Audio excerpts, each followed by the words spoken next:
You mean a moment? A moment. Well, last night.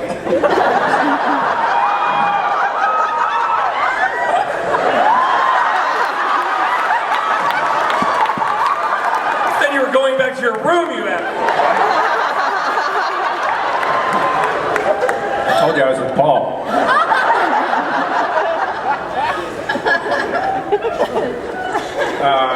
Favorite moment? God, there's so many moments. There are a couple absolute gems, though, that involved Jason and I kind of really giving a hard time to David. And we have a couple, but one of them in particular was very funny. We were working like a 16, 17-hour day, something ridiculous out in, I don't know, Canada. Canada is very big, and apparently it's all local. That's what I like. And we're coming back, and everybody's in a grumpy mood. We've been shooting outside all day, and everybody's pissed off. And David, in particular, is pissed off because David can just kind of outdo everybody just a little bit, a little grumpier than you. And so Jason and I were driving home in the truck, double cab, and. Here comes Hewlett in his little red electro, whatever the hell it is. It's echo. And he's got a scowl on his face. He's like, little GPS. And we're like, look at that. Jason and I are like, look at that. Jason, yeah, Jason whips his pants. Illustration. Whips his pants down. And let me tell you. Everything. This is David. David's like.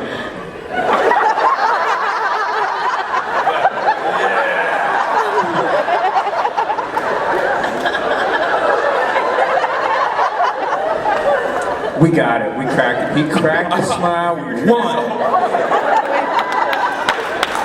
Those are the moments I remember. The terror. Terror, the horror. And then there are many others that involve really material that's not appropriate for this crowd. I'm serious. Unless you. Supposedly they're watching this on TV. I forgot. I'm not supposed to do that. Okay. Oh, damn. All right. And then with Rachel, I won't talk about it either.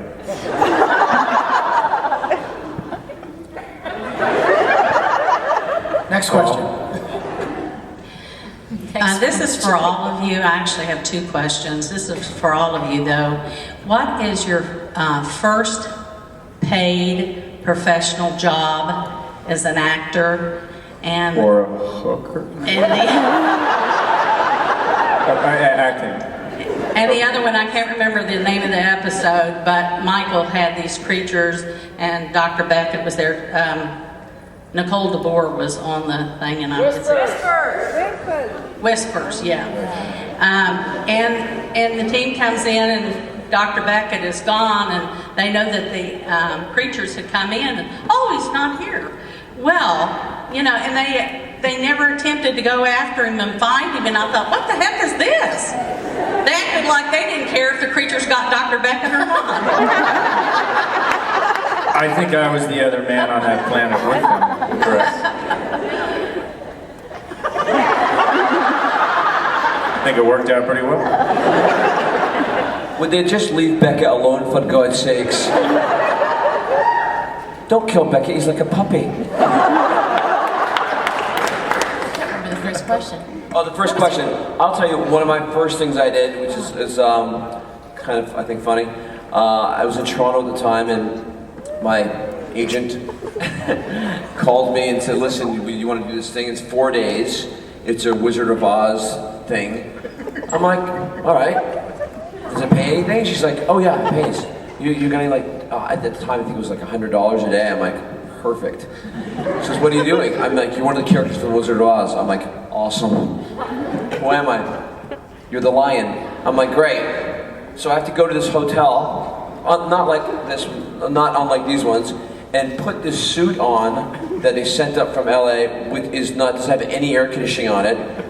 I have like, they said just wear something comfortable. So I wear jeans and a shirt and stuff. I put it on.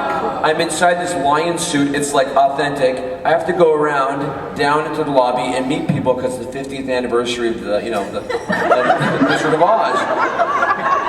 After about 25 minutes, I faint. And they carry the lion out. Ned and Dorothy. So now the whole thing is depends on how long I can last. Honestly, I was in my underwear by the end of it and sweating like crazy. I look good after I lost like 15 pounds. That really got me hooked on acting. When Paul said a hotel much like this one, I thought, what? It was a hotel that looked like a vagina with 47 floors?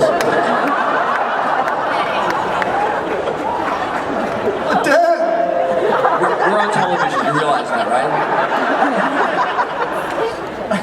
Not HBO, okay? And I worked for a company called Party Pals, and I was the guy that showed up and sang a funny song and tied up. I couldn't do a balloon animal to save my life.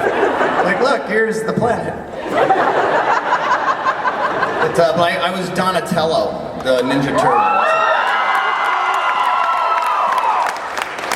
That was my first paid acting.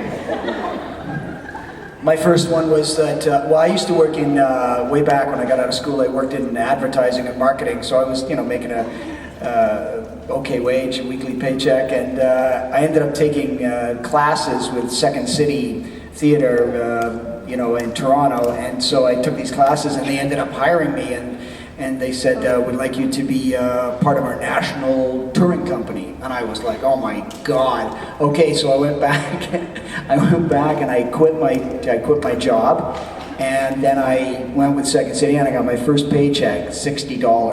I think I made a huge mistake. A commercial. My first paid acting job was a commercial. I think I was 13 years old, and it was for chocolate milk, and I had to say, shake and sip, quick shake, or something.